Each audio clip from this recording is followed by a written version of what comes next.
So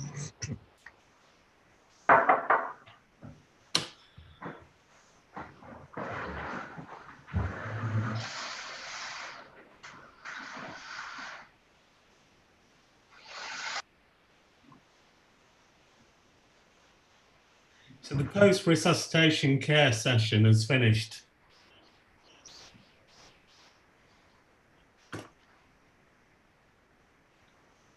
Lovely. Okay, guys, I think we're now live streaming.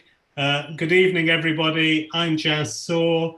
I'm the chair of the organising committee, and I'd like to welcome you to this late night session with the Giants. So I've got two co-chairs with me, and I'd like to get them both to introduce themselves. So Maria. Good evening, welcome to this session. My name is Maria Georgiou and I'm an anesthesiology resident in Cyprus and currently the secretary of the Young ERC. And I hope you enjoy the session. Thank you, and Jess. Evening, everyone. Thanks to the ERC for inviting us to be part of this. I'm Jess. I'm an emergency medicine registrar in London and currently the vice chair and about to take over as chair for the Young ERC, which is the trainees. Welcome to both of you. So Maria's in Cyprus and Jess is in Brazil. We've got four very well-known figures here tonight with us, and I'm going to get them to introduce themselves in no particular order. I thought we'd go in alphabetical order of surnames. So Leo Bossart, do you want to introduce yourself? Thank you, Jess. Good evening. This is a very special experience, this virtual congress, and we are now exploring the possibilities of this new medium. It is fantastic. Let me take the opportunity to congratulate Jerry and Uwe and Jazz and also Patrick and the ERC staff for having this congress come through. You are my real heroes. I'm most glad to be part of this late night session. I'm very happy to meet Douglas and Tora and Jerry and with the moderators. With Tora and Douglas, I had the opportunity to contribute to the conception, the birth, the childhood, the puberty, and up to the adulthood of the ERC. And with Jerry, I had the opportunity to work on the maturity of ERC and to widen the vision and strategies to a next level and to be and still to keep the right target even in stormy weather. I'm Leo Bossart from Antwerp in Belgium. I'm emeritus professor at the University of Antwerp and former director of intensive care at the University Hospital. I'm happily married with Janine, proud father of 6 children, and one of them is currently suffering COVID. I graduated as a cardiologist in '72 and thereafter moved to Antwerp University. And already during my training, I had most interest in acute cardiac care. In that time, I was aware of the introduction of modern CPR and the ABCs of resuscitation by Peter Safar in the '60s, and the pioneering work of Vladimir Nigovsky in Moscow about resuscitation and even artificial hypothermia. And that was the Pittsburgh Moscow connection. And in fact, I had the privilege to meet with both of them in real life. I was also aware of the pioneering work of Douglas with the mobile intensive care in '73, and also of the American Heart CPR guidelines of '73. I met Douglas for the first time in real life in '85 in Dallas at the HA CPR conference, and we discussed together with Stig Holmberg and Tore. And guess what it was about? It was about a national CPR campaign in Belgium where we planned to train 100,000 citizens in 2-year time. And this campaign was supported by Leerdahl Foundation, by Belgian Heart Foundation, and some others. And it turned out to be very successful. And that was really a turning point for the next 35 years in my professional, and I have to say also in my private life. Okay. And 30 years ago, Douglas and I and a small group of cardiologists took some initiative, and that was that was when the ball started rolling, isn't it, Douglas? Yeah, so I'll just stop you there, Leo, and we'll get Douglas and the other speakers to introduce themselves, and I'll come back to you on that point. So Douglas, welcome. Hello, I'm Douglas Chamberlain. I'm very old, and I often say I'm short, bald, bespectacled, ugly, old, and lame. That's probably the best introduction for me.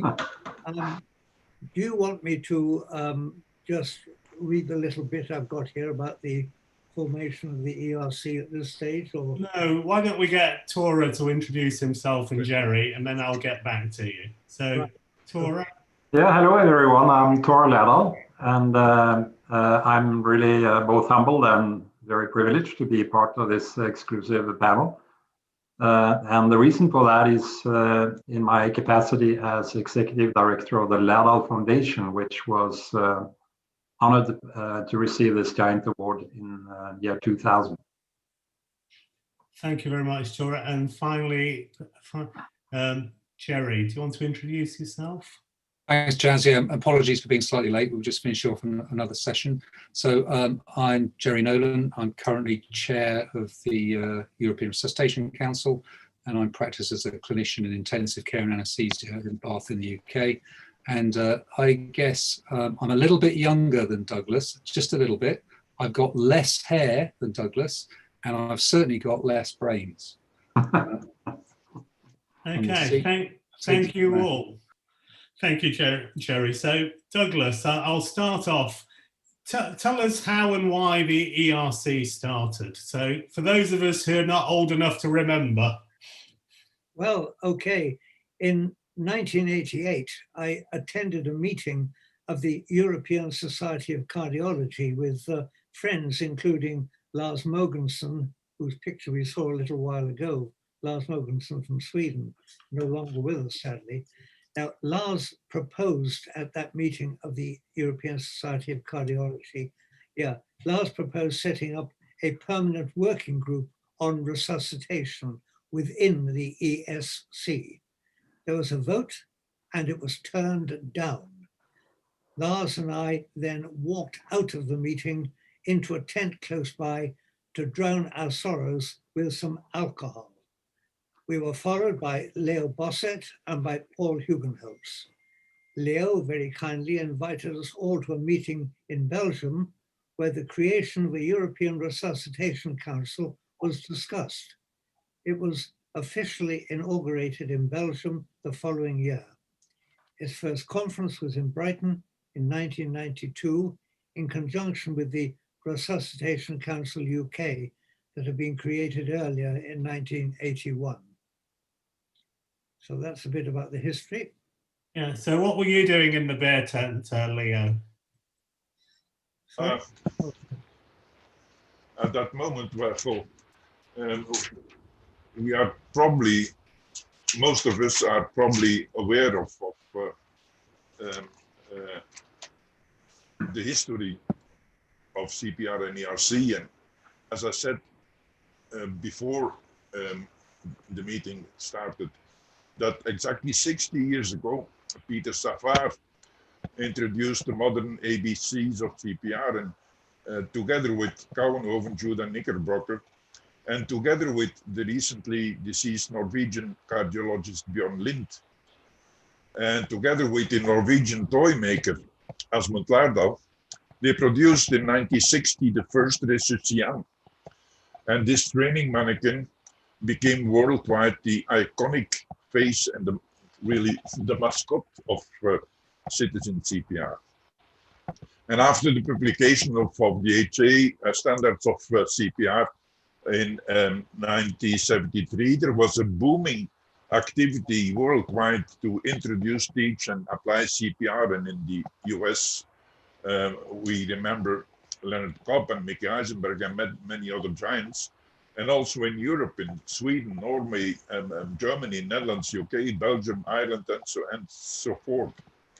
And also in the European societies, anesthesia, emergency medicine, and intensive care. And the Society of Cardiology was somewhat lagging behind. And Douglas described what was happening, what has happened over there. And yes, during that meeting of the Society of Cardiology, Douglas, together with Lars, and some 5 other dedicated cardiologists, being Stig Olmberg, Joep Tunstalpido, Paul Jogenom's, and John Kam, we met in a hamburger tent, and there we felt that it was about time to start a multidisciplinary pan-European Council of Resuscitation, and we thought that the name ERC, European Resuscitation Council, was quite appropriate. And as Douglas said, we agreed to invite experts in resuscitation from all over Europe, from all related specialties, for a founding meeting in Antwerp. And so we did on the 13th December of '88. And Douglas chaired that meeting, and we drafted the objectives of the ERC. And these objectives are still exactly the same up to today: to save human life by improving the standards of resuscitation in Europe, and by coordinating the activities of European organizations with a legitimate interest in cardiopulmonary resuscitation. And it is maybe nice to know that much of these initial meetings in Antwerp were made possible thanks to grants by the Landau Foundation. I'm going to stop you there, Leo, and we'll ask some more questions. That was also my intention, to stop for a moment. Thank you. I was going to we'll come back to you, Douglas and Leo, in a moment, but Maria, do give you a chance to ask Tora some questions. Yes, good evening, Mr. Laidral. Thank you for joining us in this session. I would like to ask you about the 1 Million Lives initiative of the Laidral Foundation. Could you please elaborate a little bit on that? Yeah, I mean, delighted to. We heard now Douglas and Leo talk about the past, so I'm delighted to address the future. It's about 60 years, as Leo said, since the modern resuscitation techniques were established. And it's taken a long time to really to develop the science, to develop the training methods. And we are now, I think, at the beginning of a decade which offers the opportunity to more than double the survival rates that we have seen building up over the past 60 years. So we have taken, and also I'm talking now on behalf of the board of the Landau Foundation, a quite audacious goal of helping save 1 million more lives every year by 2030. And of course, it is not Landau saving these lives, it's the collaborative efforts of all of us. And why we are optimistic and believe this is possible is mainly for 3 reasons. It is a better implementation of the new guidelines by also focusing more on our current knowledge of where it matters the most and where the impact can increase the most, and that we believe is by early interventions. And when it comes to CPR, we know that it's in particular the first 2 links, the bystander and the dispatcher, and the interaction between those 2 as the first responding team. Really capitalizing on enabling technologies, mobile phones, of course, video, but also the digital development represents really an opportunity for a revolution when it comes to saving lives, because we believe that so much impact potential is lost after the development of the guidelines, after the training, but before the application of what has been learned in a clinical situation because of inefficiencies in the healthcare system. So the And we heard and seen several reports come out stating that more lives are lost because of poor quality healthcare than lack of access to healthcare.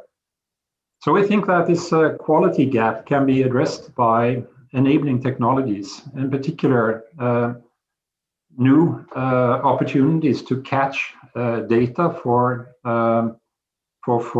decision support, for feedback to the provider, not least by sending such data to the clouds and generate very useful quality improvement reports, and also by enabling through that data analysis adaptive refresher training, so that there isn't the one size fits all, but there is tailored training to the needs of the individual healthcare provider.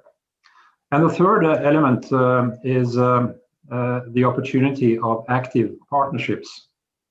Moreover, we think that there are tremendous opportunities in low, medium income countries. That is where 82% of the global population live. That is where likely more than 85% of cardiac arrests and traffic accidents occur. That is where 98 to 99% of birth asphyxia deaths and stillborn are taking place.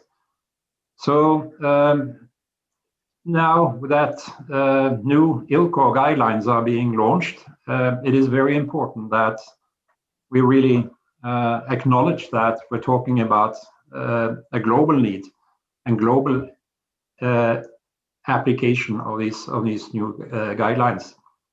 So that is why we are quite optimistic and think that there's a tremendous opportunity to have better implementation of the guidelines and to save many, many more lives together.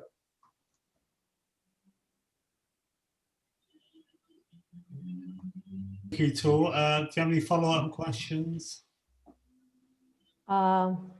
Maybe Mr. Leder, can you please say a little bit more of what is your goal in those low and middle income countries that you've mentioned that most of the cardiac arrests happen there? How are you planning to improve the outcomes in those countries?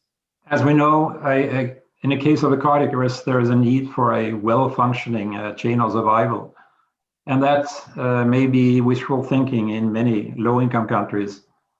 There are encouraging developments of EMS systems, but on a country basis, and in the most poor countries, there may be big problems with telecommunication, with cultural issues of helping strangers, with road conditions, with lack of resources in the healthcare system, shortage of ambulances, and so on and so on. But the big opportunity in low-income countries in application of CPR relates to saving lives at birth. There are an estimated 700,000 babies dying every year due to lack of help to start breathing. And it's believed that half of them could be saved by very, very simple steps, and most of them actually by simple stimulation. And in those cases, you don't need a full chain of survival necessarily. In many cases, once there is a birth attendant who have been trained in the very, very simple basics, can stimulate that baby, or if need be, provide some assisted ventilation. And that also relates to fresh stillborn. A Lancet Commission on Stillborn estimated that out of 2.6 million stillborn deaths per year, half of those, 1.3 million, have the cardiac activity during labor. So they're called, I think it's a misnomer, they're called fresh stillborn. And many of them are tragically just put aside, believing that they're dead, and nobody is attempting to resuscitate them. So there are tremendous opportunities, and we have tried to calculate this 1 million goal, and half of it, 500,000, relates to newborns. And if you save a newborn, you save up to 70 years of life. If you save a cardiac arrest patient, it's much fewer lives, of course. Many meaningful years of life, but the potential of saving newborn lives in low resource settings is just phenomenal, because it's so simple steps that are required. Thank you, Tor. I was just going to say, for those of you watching on YouTube or on the platform, you can type in your questions on the platform or through the Slido app, and the code is R for Robert 205. So if you want to ask any questions, I was going to ask Tor a quick question. How are you planning to count the 1 million? Well, that's a very good question. And we are not saying that we will save 1 million. We are saying we will help everybody who is trying to relate to these efforts.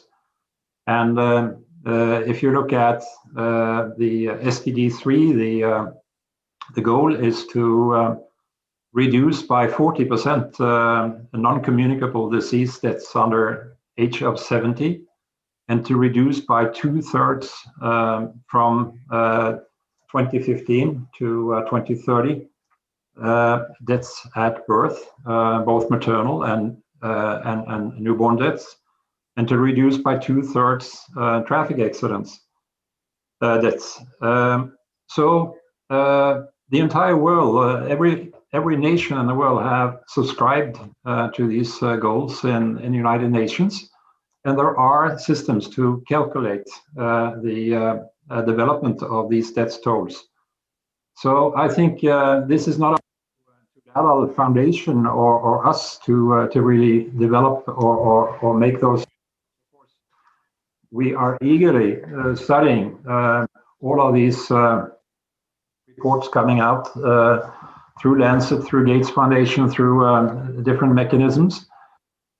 And we are encouraged to see how many of these deaths really can be addressed by the principles of CPR and a well-functioning healthcare system in an acute phase. So I think there will be very solid reports coming with no exact science or data, but really making credible statistics that we can move in this direction. Okay, thank you very much, Tor. Jessica, did you want to ask Jerry some questions? Yeah, absolutely. Evening, Prof. Nolan. Lovely to see you again, even if it's virtually. Nice to see you. So I guess we'll start with, following on from that, looking at the future. What do you think is the next biggest challenge that the ERC needs to tackle to improve resuscitation care? And do you think that the priorities have changed at all in a COVID world? Yes, well, two very, very important questions. I was listening to the other speakers just now and trying to see how the ERC fit into that. It was interesting that Tora spoke very well about the importance of implementation particularly. And I suspect that that's been an area where we've been less involved until relatively recently with the ERC. I think our strengths have been with science, with guidelines and with education through courses, etc. And I think the challenge has been really to maintain quality science and then being able to implement that effectively in terms of guidelines. I think we're trying very hard to address the diversity issues, and the ERC is diverse in being European, of course, but when we work in combination and collaboration with our core colleagues, we're looking at very large parts of the world, but also large parts that we don't touch. And I think Tora's touched a little bit of that. I'm thinking of places like continents of India, Africa, etc. And there are definitely moves through ILCOR to really incorporate those populations in the science and the education that we are involved with in CPR. So I think that's a real challenge though, because of course, the science is largely at the moment coming from the Western world, We're looking at studies, particularly with perhaps interventions that are not easily achievable in many large parts of the world. And I think one of the big challenges, to answer your question directly, is to sort of translate the findings and the science that we're creating in this part of the world to those other areas. And that's difficult, but we are at least starting those discussions with our colleagues. To come to your point about COVID, which has been, it's terrible for all of us all around the world, and it's going on. But time and time again, you do hear about believe it or not, the positive aspects of this very strange pandemic that we're in. And whilst we're all here in the evening, at least in Europe, discussing these things and thinking, well, wouldn't it be so much nicer to be face to face? But actually, I wonder just how much more accessible this conference is to very large numbers of people around the world who would never have the opportunity to come to a face-to-face meeting, listen to people like ourselves and all the individuals that are contributing to this virtual Congress. And I think one of the opportunities there is to realize that. And I think moving forward, we need to embrace it. And yes, okay, we'll go back probably to some form of face-to-face international meetings. But I think we need to learn how to really capture this technology and use it at our face-to-face meetings, and therefore make all of this science, the discussions, available to a much, much wider world. And that kind of overlaps a little bit with what Tor has just been saying. So COVID is a challenge for sure, because of effects on courses, for example, but I think there are really good opportunities as well. And so following on from that, do you think going forwards then, so looking at ERC 2021, the Congress, it could run simultaneously as a face-to-face, if that's allowed at the time, and as an online platform? We've had discussions about this, and I should be completely transparent and honest, and my colleagues will laugh, but I'm probably noted to be more the pessimistic end of the spectrum of opinion here. In all honesty, I'd be very surprised if we see a face-to-face international meeting in 21, and certainly not of any scale. And so for 21, probably, and certainly for March, for our guideline meeting, we'll be looking at a virtual event, I think. There will be something more said about that during the closing session on Saturday. But moving forward, in direct answer to your question, I absolutely believe that we must make these meetings at least hybrid, so that we can use this kind of technology. So some of the more, the people who have the advantages and have the resources and the finances to get to travel around the world and get to a face-to-face, means at least that others that can't do that can actually join. And that may not just be for financial reasons, but time pressure, etc. So I can envisage a sort of setup where the face-to-face component may only represent 25% of the total number of people, attending, in inverted commas, a meeting. Thank you, Jerry. We're getting lots of questions coming in. Maria, did you want to take a question maybe for Douglas? Or? Yeah, sure. There is an interesting question that I would ask as well from Sabine, a young ERC member as well, who is asking if Douglas and any of the other members have any advice to young clinicians and researchers that would like to get involved and make an impact in resuscitation. What is their advice and Douglas's advice? Yeah. So Douglas, did you get that? I didn't quite know, I'm sorry. What advice would you give to a new person starting in resuscitation science now, for a young clinician? Well, one of the problems, of course, is that certainly in our country, we don't start early enough, and that people we have to have resuscitation training as a very important part of the school curriculum. And I think we actually fail in that regard. They pay lip service to it, but it isn't done well. So please, can we have that? Also, I've got some private views, which I'd better not mention here, or I might get Jerry and one or two others really getting a little bit uptight. But if if I were going to mention it, which I'm not, I would say let's not try to teach the general public chest ventilation. Keep it simple. Keeping things simple is important. But I won't say it because Jerry will get upset if I do. That's not true, Douglas. You've won me over. And what advice do you have for the young ERC members who are watching in terms of furthering their careers in resuscitation?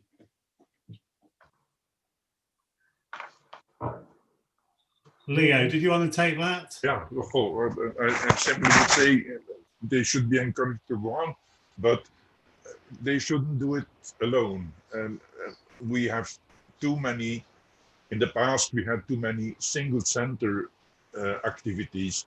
And it is my feeling that in a stronger group, in a stronger context and structure, the quality and the visibility of research will become far higher. And I'm sure, assume that Jerry will agree with that position. Yeah, no, I can comment.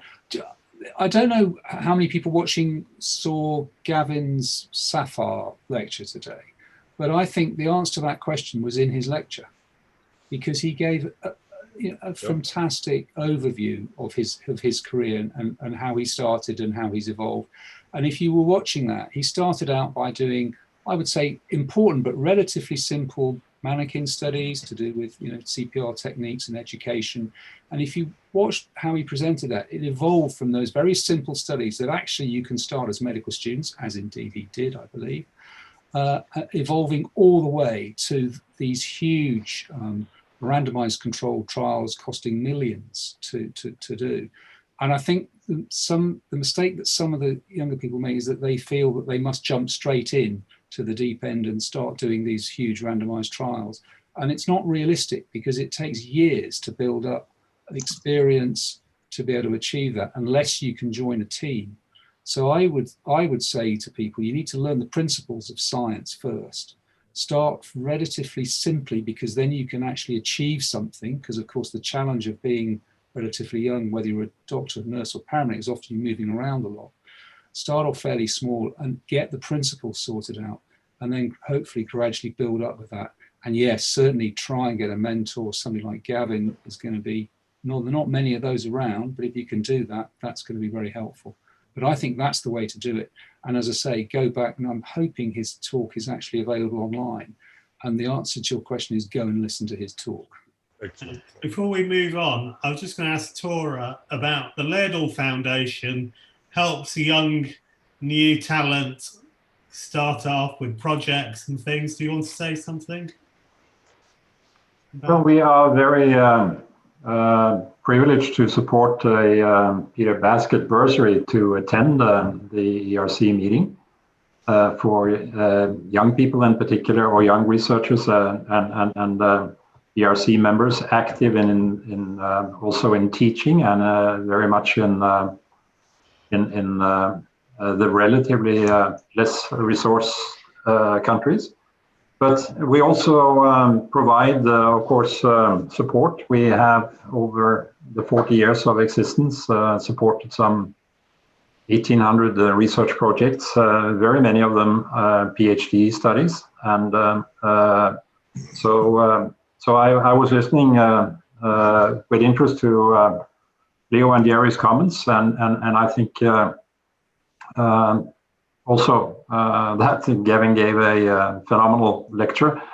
But of course, by reading the literature, by following conferences like this, and by teaming up with colleagues, I think there are very, very stimulating opportunities. And if you have good projects and good research you want to conduct, and have a quality protocol and a good team around you, I think it's also much easier to get funding for that. So partner with the right people and get going, I would say. Okay. One Okay. of the problems with randomized controlled trials is it can take far too long still to get ethics approval. And by the time you've got ethics approval, very often the question you're going to ask has now been outdated. I think we can blame Jerry for that. You've got to blame somebody. Okay. Yes. Now, one other thing I'd like to say very quickly is going back to the history and the tent and what have you. One of the people who was there that day, I just want to mention his name so that it's been mentioned, is Peter Basket, who did a huge amount for resuscitation around the world in many, many countries. Yeah. And I think it's actually right just to mention his name, Peter Basket, B-A-S-K-E-T-T. He was a very great guy. Thank you, Douglas. I must obviously second that, and thank you for mentioning Peter's name. He was obviously the main mentor in my career for a long, long time, and I'm very grateful for what the opportunities he gave me. Yes. And my career too. So yes, we'll have a gin and tonic for Peter after the session. I'm sure lots of people watching will as well. Yes. Yeah, I've got a question for the from the audience. So for Leo and Douglas, as you guys have been instrumental in the ERC and have been with it since the beginning, are you happy with how it's developed over the years? Is there anything you would have changed? It's difficult to give an answer to that, but by and large, yes, I'm very, very happy with it, the way it's developed. I mean, it's become far more complex, naturally, and to say that I agree with everything that the ERC says would be wrong. But then what I would like to be, and I should have made this clear, I want to be dictator, so that whatever I say goes without any argument or discussion. That's not a bad idea, is it?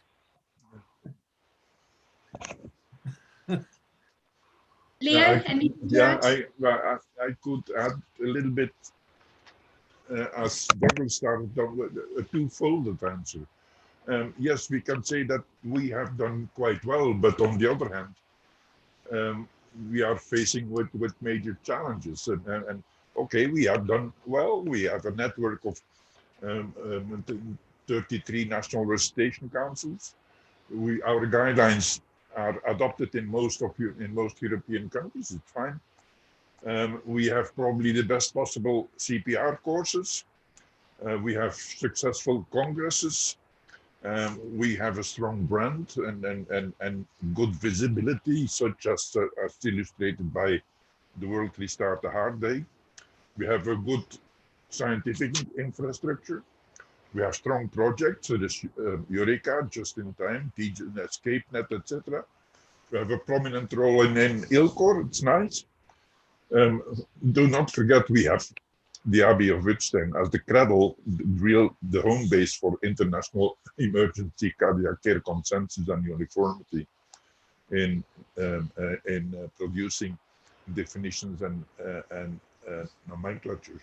And maybe it's also an important achievement that in 2012 there was a European Parliament declaration that recommends all member states to adopt training, implementation of ADs, and adjust the legislation to facilitate defibrillation by non-medical people and to organize systematic data collection.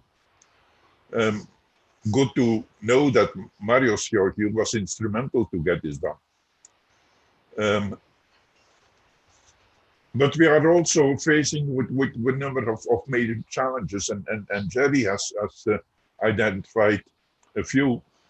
But I'm thinking that we should look with more attention to partnership with industry, with the old ethical rules of relationship between societies and industry have to be looked with new glasses.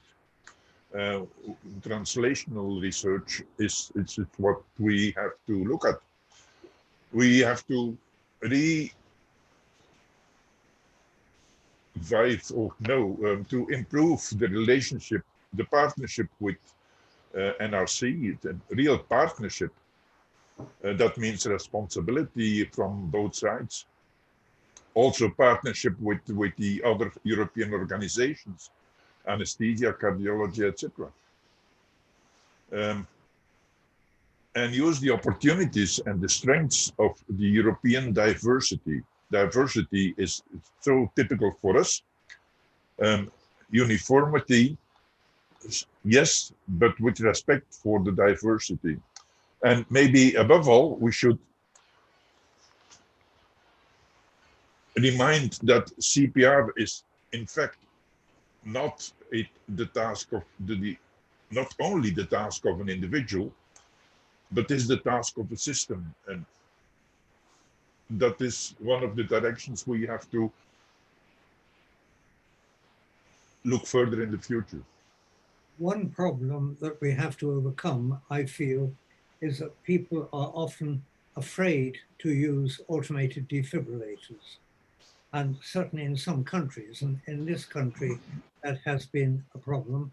Again, it's a matter of getting people at a very young age familiar with the automated defibrillator, because very often that somebody's told there's an AED if they make a call to the emergency services and they don't use it.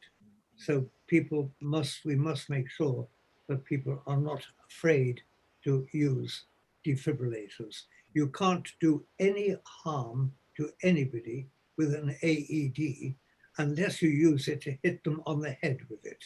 And that's, I think, worth remembering. That's a very good soundbite, Douglas. We've only got a few minutes left. Maria, did you want to ask one final question to the panel? Or if anybody wants to say how do they see the future of the ERC in the next decade? Maybe. Okay. Jerry, did you want to say something to that? The next 10 years for the ERC, and then we'll give everybody else a last word and say good night for the evening. I think that the short term is going to be a challenge, of course, because COVID has affected us as it's affected many organisations. But I think as we move forward, I think we are probably going to expand our membership in terms of national resuscitation councils. We already have a number that are actually outside Europe anyway.